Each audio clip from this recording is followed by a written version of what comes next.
كنت قاعد في البيت ونايم على السرير زي أي شخص طبيعي، ألاقي أمي بتخش عليا وبتقول لي خليك انت نايم كده، ما بتعملش حاجة وقاعد في البيت زي الستات، وأنا اللي أعمل كل حاجة وانزل أجيب كل حاجة. رحت قمت وقلت لها خلاص يا ماما أنا مش هنام، أهو لو عايزاني أجيب لك حاجة ماشي. راحت قالت لي كمل نومك يلا.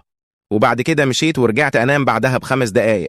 رجعت وبتقول لي أنا كنت عارفه إن أنت هتنام مش هتجيب حاجة، أنا ما خلفتش رجاله.